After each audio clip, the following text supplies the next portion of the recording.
네. 네, 오늘부터는 창세기 12장부터 50장까지 후반부 한번 보도록 하겠습니다. 분리된 상태가 죄다. 그 죄라고 하는 분리에서 통합, 온전함의 원래 모습을 회복하는 것, 이 여정을 보여주는 것이 창세기 12장부터 50장까지고요. 우리의 삶은 정착이 아니죠. 계속 움직임이잖아요. 생명도 움직임이고 우리의 삶도 매일 매 순간이 새롭잖아요. 언제나 움직여요. 이사를 가는 것뿐만 아니라 우리의 삶이라고 하는 것은 언제나 움직이는 그런 부분인데, 아브라함과 이삭과 야곱의 이야기를 보면서 먼저 시작이 아브라함 고향과 친척 아비집을 떠나라 해서 1차 메소포타미아 문명이 발생한 지역인 우르에서 하란으로 가죠. 하란에서 아버지 데라가 죽고, 그리고 약속의 땅 가나안으로 갔다가 거기에서 기근이 있으므로 애굽에 내려갔다가 애굽에서 이제 누이를 아내를 누이라고 속이고 이런 사건이 있으면서 다시 약속의 땅 가나안으로 돌아오잖아요. 근데 거기서 이삭을 낳고 야곱을 낳고 했는데, 이삭은 거의 뭐 그 안에서 왔다 갔다 하다가 생을 마감을 했고, 야곱은 이 약속의 땅에서 형 에서의 갈등으로 인해 가지고 외삼촌 라반의 집으로 가서 도망쳤다가 오는 길에 또 뭐 하나님을 만나서 씨름을 하고, 그리고 다시 약속의 땅으로 돌아오죠. 거기에서 또 사랑하는 아들이 애굽으로 팔려가는 그런 아픔을 또 겪기도 하고, 그래서 애굽으로 내려갔다가 다시 약속의 땅으로 이제 뭐 죽어서 돌아오는 이제 이런 일들이 있는데요. 이런 그 우리의 그 움직임, 성경 인물들의 움직임을 통해서 이러한 이동이라고 하는 것이 우리에게 주는 바가 뭐냐. 우리도 이동하며 늘 삶을 살고 있는데, 우리의 모든 상황, 뭐 집을 이사를 하든 회사를 가든 일을 하든 아프든 뭐 친구와 관계가 어그러지든 부부 관계가 자녀 관계가, 이런 모든 우리의 상황 가운데서 일어나는 이 모든 상황들은 분리된 우리의 상태가 드러납니다. 드러나야 내 상태가 어떠한지를 우리가 알 수 있는 거고, 그 드러남으로 인해서 우리는 언제나 우리의 삶이 온전함, 통합이라고 하는 회복의 방향으로 가기 때문에 이것 외에는 아무것도 아닙니다, 사실상. 하나님은 그 하나를 이루기 위해서 지금도 역사하고 계시는 것이죠. 이 고대 근동에서 보면 땅이라고 하는 것은 정체성, 음, 안전하고 어떤 신의 거처 같은 그런 개념들이 많았단 말이에요. 그래서 이러한 땅을 떠난다라고 하는 얘기는 굉장히 두려운 일입니다. 그런데 이 땅이라고 하는 부분이 우리가 안정감을 준다라고 하는 땅이라고 하는 것은 없어질 것들이 대부분인 것이죠. 그래서 온유한 자는 땅을 기업으로 받으리니 이런 말씀하셨고, 새하늘과 새 땅을 너희에게 줄 거다. 영원한 땅을 너희에게 줄 거다. 이런 얘기를 신약에서도 얘기를 했단 말이죠. 그래서 이 땅을 떠난다라고 하는 것은 모든 것을 내려놓는다. 상실이다. 그러나 그 상실은 오히려 모든 것을 갖게 하고 누리게 한다. 이런 풍요로움을, 진정한 풍요로움, 이 부분을 이야기를 한단 말이에요. 그래서 이 이동의 책, 떠남의 책이라고 할 수 있는 이러한 12장부터의 나오는 지명을 이렇게 보면 가나안과 하란과 애굽이 있단 말이에요. 이 가나안은 우리가 약속의 땅이라고 하지만 약속의 땅이라고 해서 젖과 꿀이 흐르는 땅으로 나오잖아요. 그 부분은 환경적으로 완벽했다 이런 얘기는 아니거든요. 역시 위험이 있고 추위가 있고 더위가 있고 기근이 있는 그 땅 안에서, 그 안에서 그런 환경 여하에 상관없이 정복하고 다스리는 존재가 사람이기 때문에 그 안에서 정체성을 형성하는 거란 말이죠. 예, 그리고 하란이라고 본다면 아브라함이 갈대아 우르에서 나오면서 머물렀던 땅, 거기에서 머물러서 안주하고 있었던 그런 땅이라고 할 수 있어요. 거기에서 내가 가는 방향을 잊고 잠시 기거하게 되는 이러한 곳을 이제 하란의 상징이라고 이렇게 볼 수 있겠죠. 거기에서 아버지가 이제 죽는 사건이 있으면서 다시 방향을 설정하는 그런 일들이 아브라함의 생애에 있었던 거죠. 그리고 애굽이다라고 하면 그 당시 굉장한 문명이잖아요. 그 문명인데 그 굉장한 문명 속에서 오히려 문명의 노예가 되어 사는 그런 이제 사람들의 특성이라고 할 수 있겠죠. 근데 거기에 요셉이 간단 말이에요. 그 요셉이 간다라고 하는 거는 요셉이 이제 팔려간 거잖아요. 세상 관계에서 버림받고 이제 팔려가는데 우물에 빠지잖아요. 형제들이 요셉을 우물 속에 빠뜨리는데 그 우물에 물이 없다라고 했어요. 마른 우물이었어요. 그럴 수밖에 없는 게 그 마른 우물에 샘물이 들어간 거죠. 요셉이 샘물이었기 때문에.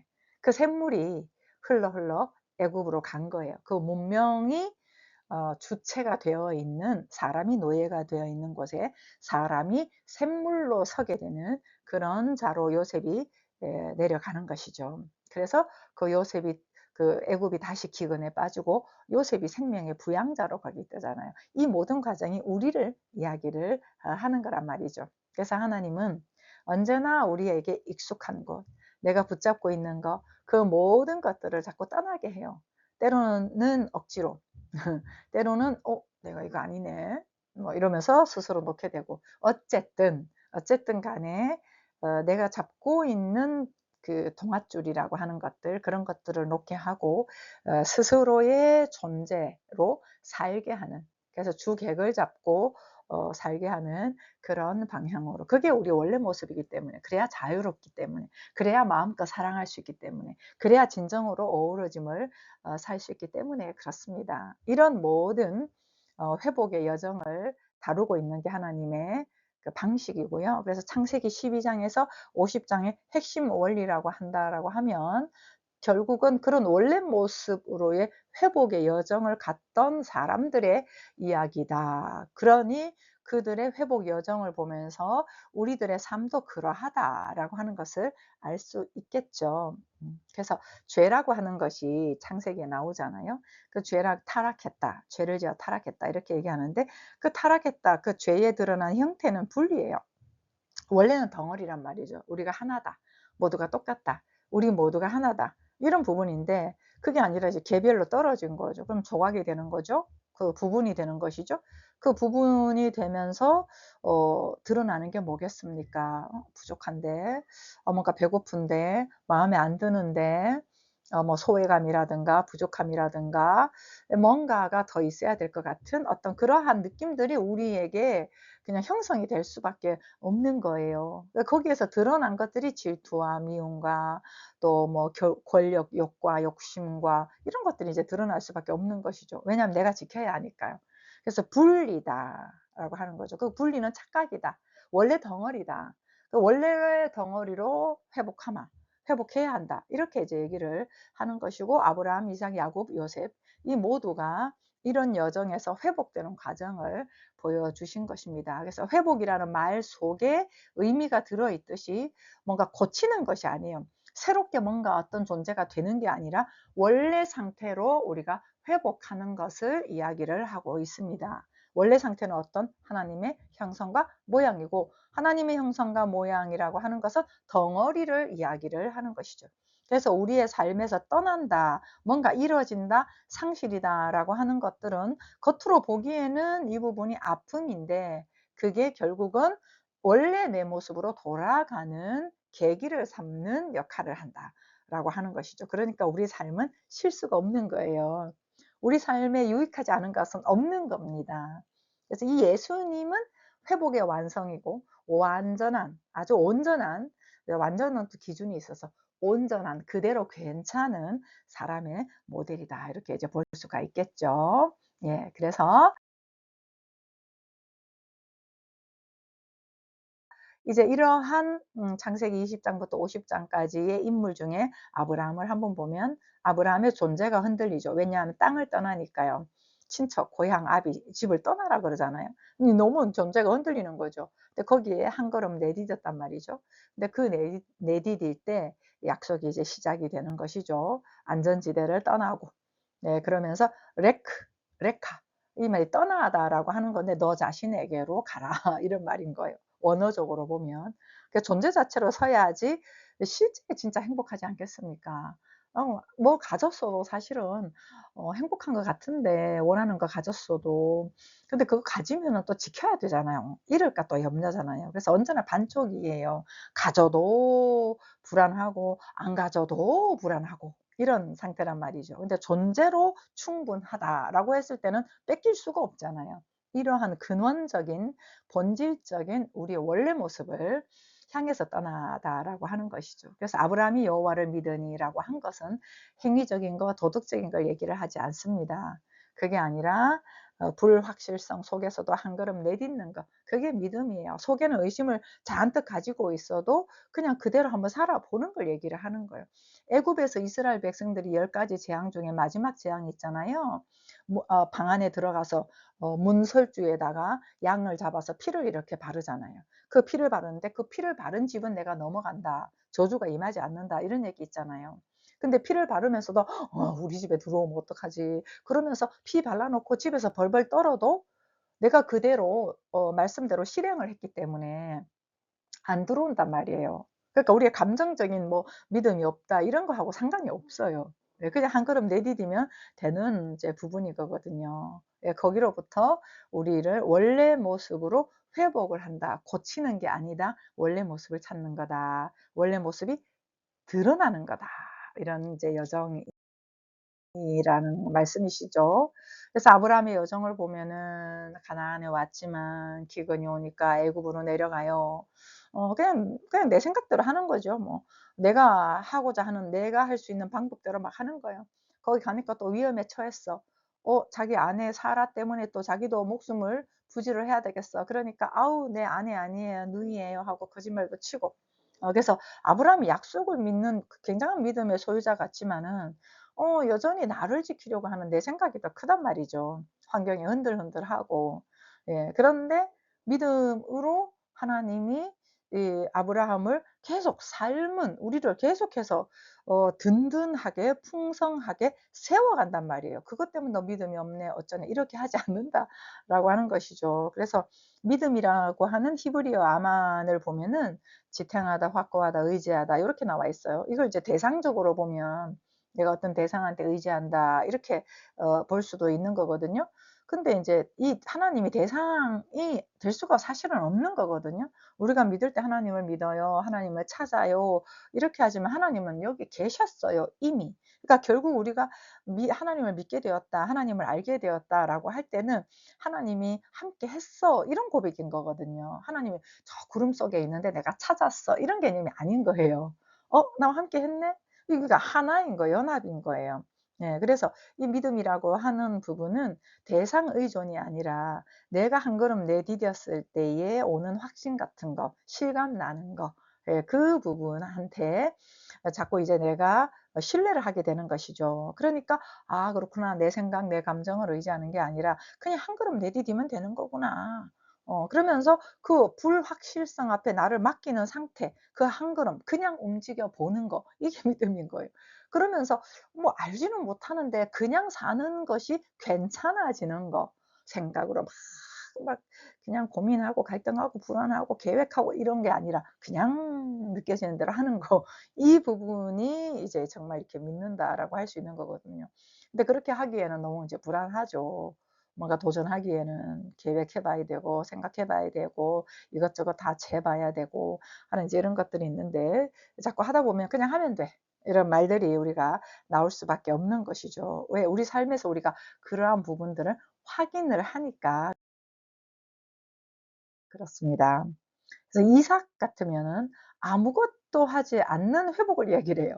그 이삭은 진짜 어떻게 보면은 사건이 별로 없어요. 아브라함과 야곱에 비해서 아무것도 없어요. 그냥 존재 자체로 우물 파면 뺏기고 또다시 파도 또 뺏기고 또 누가 와서 해도 뺏기고 싸우질 않아요. 쟁취하려고 하지도 않습니다. 그러니까 이 이삭의 상징이라고 하는 것은 외적인 존재로 나를 규정할 수 없다. 온전함은 그냥 자체다. 이렇게 거기에 이제 우물에 내가 굳이 그렇게 내가 욕심을 부리지 않는 거예요. 왜? 내가 우물이니까. 얘 자체가 우물이니까. 요런 모습을 이제 보여주는데요. 그 모습이 이제 예수님과 뭐 연결하면 예수님도 자기를 비워 종의 모습으로 오른뺨을 치거든 왼편도 돌려대고 이런 것들에 대해서 나를 지킬 이유가 없어. 나 안 지켜도 돼. 이런 얘기거든요.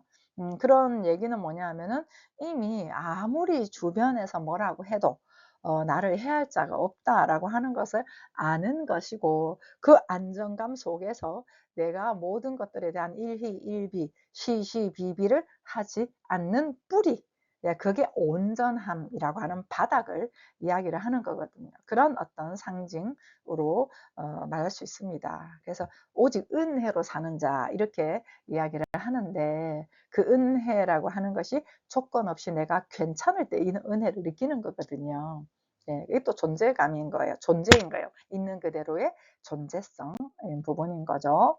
그리고 야곱을 이렇게 보면은, 이 사람은 이제 태어날 때부터 이제 발꿈치를 잡는 자, 이런 이름에 그 뜻이 있어요. 그건 뭐냐면 계속 취하려고 하는 거죠. 그래가지고 장자권도 빼앗으려고 막 거짓말 해가지고 막 일부러 팥죽 한 그릇 팔고 이러면서 내가 그 권리를 얻으려고, 쟁취하려고. 그 바닥에는 뭐겠습니까? 부족하다, 불안하다, 이런 심리가 같이 있는 거죠. 그래서 축복마저도 결국은 가로채고 눈이 멀고 있는 아버지한테 가서 막 속이고 그러면서 막 축복 받아내고 하는, 어떻게 보면 열정이죠. 이 부분도 열정인데, 너무 내 자신이 있는 그대로는 부족하니까 이제 가로채는 그런 것들을 삶에서 습관적으로 하는 형태로 드러나죠. 근데 이제 외삼촌 집으로 도망갔잖아요. 도망가 가지고 그 외삼촌 라반에게서 일을 하면서 똑같이 그렇게 당합니다. 그러면서 아마 삶에 자신의 형성되어 있는 부분들을 인식을 하지 않았을까 하는 그런 느낌이 있습니다. 그래서 그곳에서 일을 해도 제대로 돈 값도 못 받고, 사랑하는 라헬하고 결혼하고 싶었는데 나중에 봤더니 큰 딸을 주고, 마음에 들어 하지 않던 딸을 주고, 이런 여러 가지 이제 과정을 경험을 하죠. 경험을 하면서 결국은 야곱이 이제 나중에는 이제 돌아오는, 그럼에도 불구하고 속이고 배반당하고 속고 속이는 이러한 여정 가운데서도 하나님의 약속은 계속 실행이 되고 있다. 왜? 사람은 하나님의 형상과 모양이니까, 문제가 없으니까, 이런 삶의 형태들로 아프니까, 힘드니까 계속해서 진정한 자유와 사랑과 함께함, 이러한 원래 사람의 모습으로 회복하기 위해서 이 모든 고통과 여정들이 있는 거죠. 우리 삶의 마디마디마다 다 있잖아요. 예, 근데 이 야곱이 이 분열되어 있는 스스로의 자아에서 돌아오죠. 돌아오면서 이제 형이 온다는 얘기를 듣고 이제 엄청나게 무서웠지 않겠습니까? 그러니까 뭐 앞에 다 막 선물 갖다 보내고 막 온 가족 다 보내고 자기 혼자만 이제 홀로, 진정 홀로 남아 있는 그날 밤에 이제 천사와 계속 씨름하는, 나 축복 안 해주면 못 간다, 막 그러면서 이제 막 끊임없이 간구하게 되는 그런 이제 야곱의 모습을 볼 수 있겠죠. 근데 이럴 때 이제 그 결국은 야곱이 자기 환도뼈를, 천사가 환도뼈를 쳐가지고 쩔룩쩔룩 하게 되잖아요, 평생. 하게 되는, 이제 그 말은 뭐냐면 내 힘이 빠졌다는 얘기거든요. 하나님과 겨루어 이겼다, 이렇게 얘기를 하는데, 이겼다라고 하는 얘기는 하나님의 일하심이 이루어졌다, 이렇게 보는 것이 더 맞는 것이죠. 그래서 이름이 바뀌잖아요. 속이는 자 야곱에서 이스라엘이라고 하는 그러한 이름으로 하나님과 하나 된 자, 하나님이 다스린다라고 하는 새로운 정체성을 부여받고, 결국은 어때요? 이 야곱이 형과도 화합을 하고 하나님과도 화합을 하고, 그리고 자기와도 화합한 거죠. 자기와 화합한 거 어떻게 알아요? 내 증명을 계속 하지 않아도 되니까 그런 것이죠. 그래서 이런 분리 개념에서는 언제나 취하고 언제나 속여야 되고 거기보다 뺏어야 되고 이런 지켜야 되고 하는 어떤 그런 삶으로부터 이제는 받는 삶으로, 속이는 게 아니라 진리의 삶으로, 주는 삶으로, 이렇게 이제 야곱이 원래의 모습이 드러나는 그러한 여정을 볼 수 있습니다. 그래서 여기에서 이제 요셉이 이제 요셉의 모습에서 상처가 이제 사명으로 쓰여지는 것들을 보게 되는 거죠. 그 요셉이 이제 고난이 있잖아요. 형들에게 버림받고 노예로 팔리고 그 노예로 팔려서 진짜 먼 나라로 가는 거잖아요. 이집트의 그 거대한 문명 속으로 들어가죠. 근데 그 감옥 속에서도 거기 가서 또 뭐 먼저 보디발 집에서 일을 하면서도 보디발 아내로부터 유혹을 과감하게 본인은 정당하게 오히려 더 잘 자기의 삶을 도덕적으로라도 잘 살았는데 오해를 받게 되고 또 누명을 써서 감옥에 들어가게 되는 이런 참으로 어떻게 보면은 굉장히 힘든 여정을 요셉은 지나왔단 말이에요. 그렇게 이제 지나면서 언제나 하나님이 함께 하셨다 이런 얘기를 하잖아요. 그러니까 이런 환경 속에서도 언제나 우리가 환경이 우리를 망하게 하지 않는다 이런 부분을 우리는 알 수가 있어요.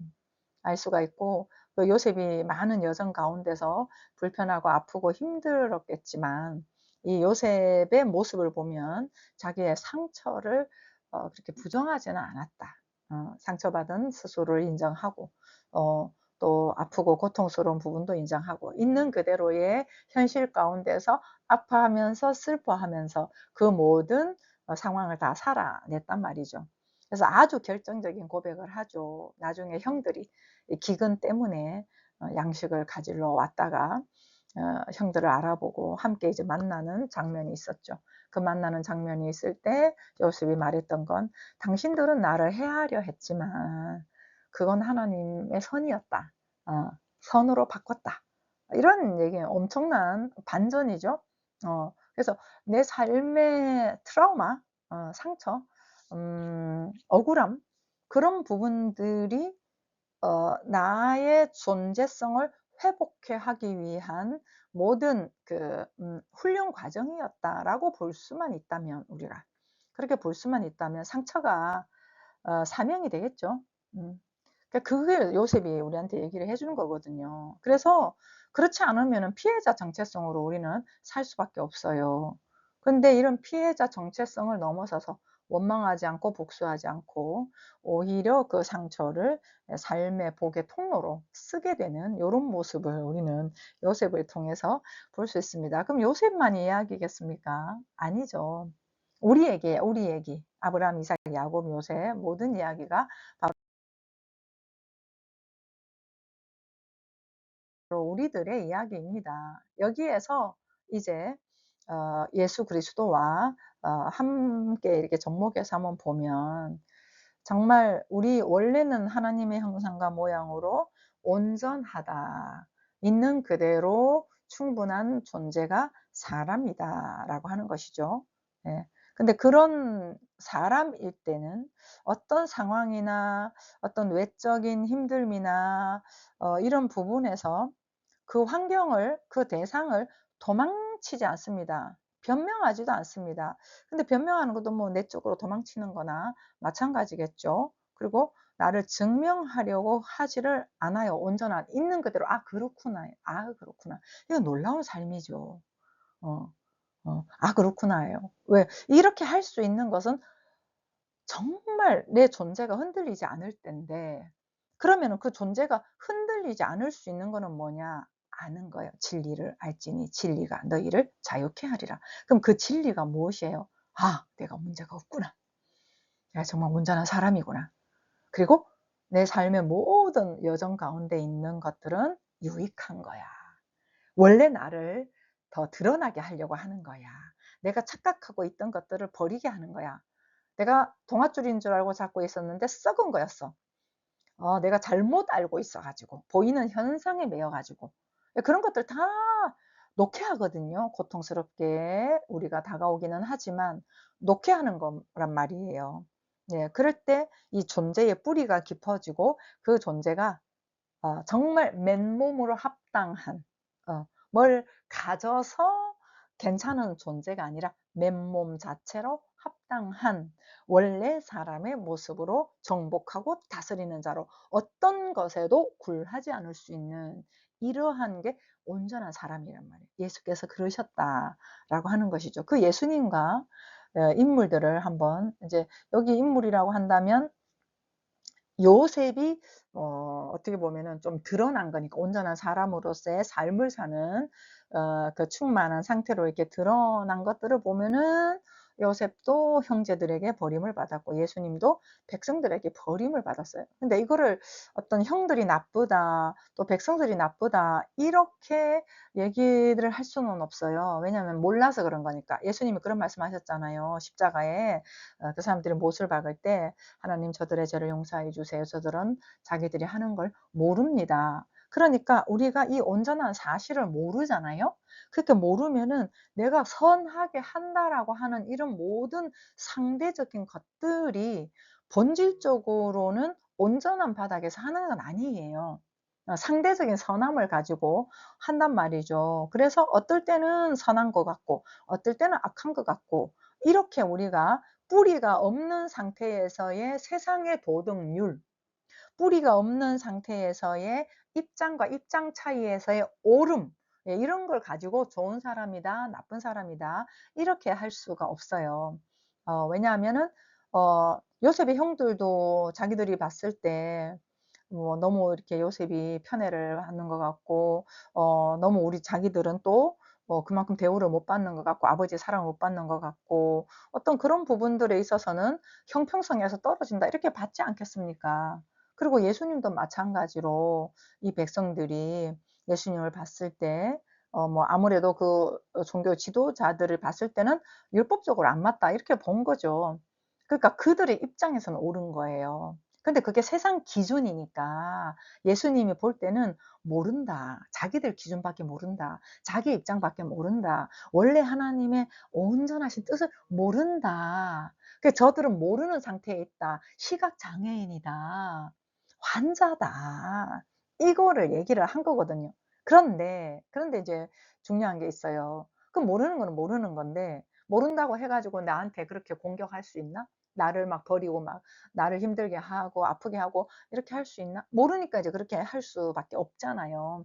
그러면 내가 만약에 그런 어떤 상황을 당했을 때 내가 이러한 상황으로부터 '피해를 입었다.'라고만 보면은 답은 없어요. 그런데 '아 이 모든 것들이 나를 세워가는 과정이구나.' 오히려 주변에서 나를 향해서 공격하고 핍박을 하고 힘들게 하는 것들이 어 '내 존재감을 더 세우게 하는 거구나.' 오직 주님만 의지하는, 스스로만 의지하는, 어떤 돈을 의존하고 사람들을 의존하고 있었던 것이 끊어지게 하는 그러한 '원래 모습으로의 회귀구나. 연습 장면이구나.'라고 하는 것을 알아야 되는 것이죠. 음.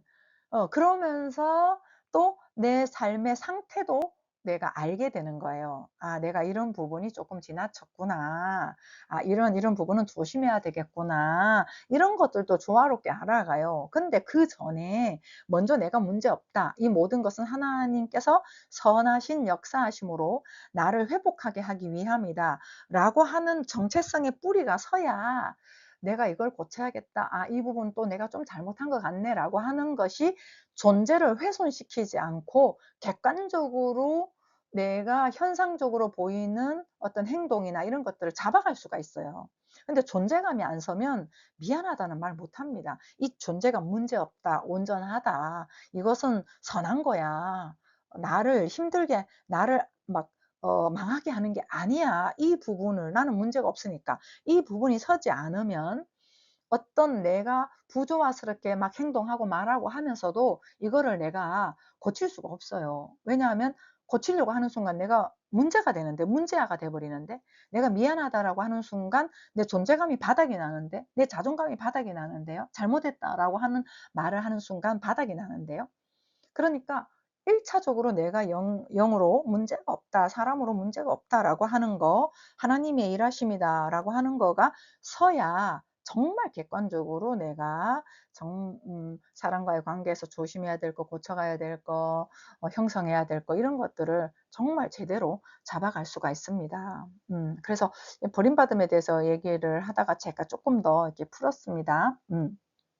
풀었는데 이러한 것들이 결국은 우리가 버림을 받고 그러면서 어 정말 사람들에 대한 어떤 대상들에 대한 기대, 뭐 돈에 대한 돈도 대상이죠. 돈에 대한 기대, 사람에 대한 기대, 환경에 대한 기대, 뭐 이런 것들이 조금 이제 싫어지기도 하잖아요. 그냥 진리적으로 아니더라도 막 버림받고 막 이러다 보면 '아 정말 사람 못 믿겠네.'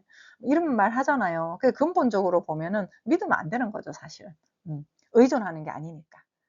그냥 관계 필요에 따라서 '그렇구나.' 하고 내가 할 수 있는 만큼 관계를 해 나가는 부분이거든요.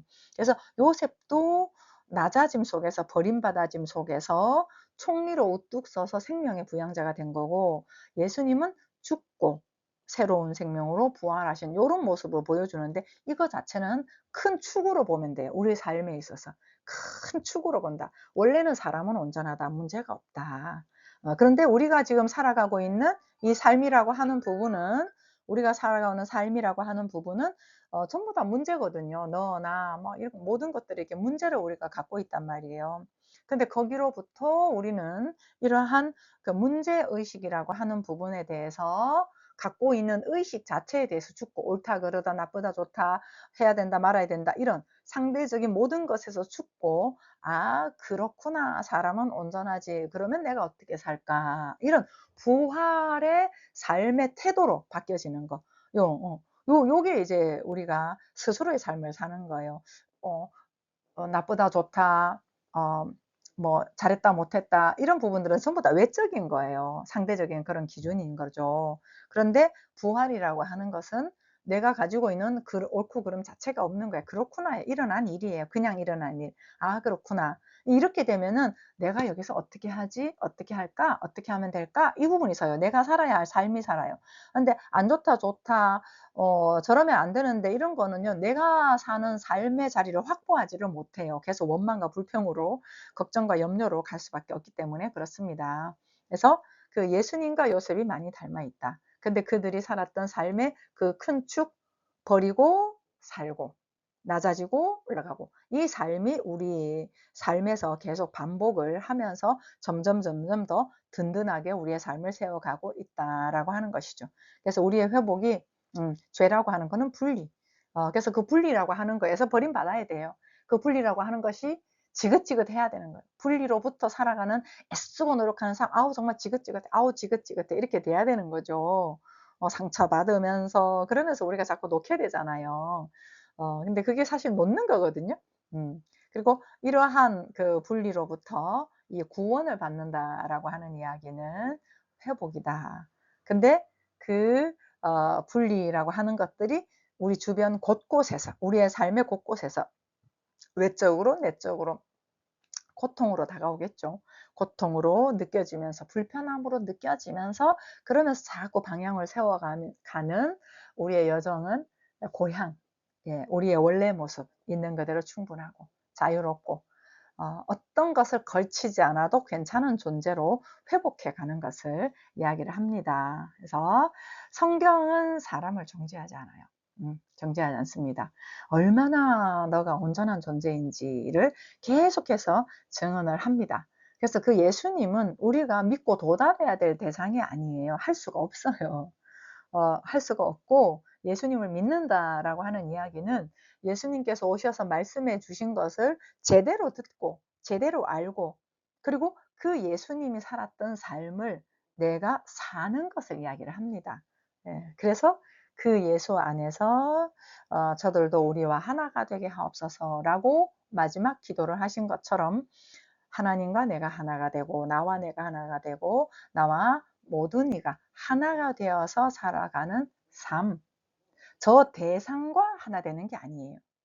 저 사람, 하나님의 형상과 모양인 사람, 박사인 저 사람, 교수인 저 사람, 내성적인 저 사람, 돈이 많은 저 사람, 가난한 저 사람, 이게 아니고요. 똑같은 사람이에요. 이거는 보는 시각이 완전히 다른 개념을 이야기를 하는 거거든요. 그럴 때는 그냥 있는 그대로, 부자는 부자대로 그렇구나, 가난하면 가난한 대로 그렇구나, 많이 배웠으면 많이 배운 대로 그렇구나, 나이가 많으면 많은 대로 그렇구나, 똑같은 사람이지, 이 얘기를 하는 거예요. 예, 그러면 조건과 많은 것들이 부여된 사람이 아니라 그대로 생명 자체로 우리와 우리 모두가 또 하나 된 똑같은 사람으로서의 있는 그대로를 보는 삶을 이야기를 하는 거거든요. 그게 그렇게 살았을 때 예수님이 살았던 삶이 실감이 나는 것이죠. 실감이 나면서 그런 삶을 더 살고 싶겠죠. 좋으니까요. 좋으니까. 맨날 염려 걱정하고 애쓰고 살았는데 와 그게 아니에요. 그냥 살면 되는 거였어. 애쓰고 노력하는 게 아니었어. '아 그렇구나.' 그냥 살면 되는 거였어. 분리하고 조작하고 속이고 뭐 예측하고 뭐 계획하고 이런 거 너무 힘들잖아요. 근데 그게 아니라 스스로가 사는 현재적 삶으로부터 내 삶으로부터 내일을 계획하고 내 삶으로부터 그 내일을 염두에 두고 사는 게 아니라 지금을 한 걸음 사는 것이 전부라는 것을 아는 삶. 이것이 현재 우리의 삶이라고 할 수 있겠습니다. 좀 더 구체적인 적용은 다음에 적용점에서 나누도록 하겠습니다. 감사합니다.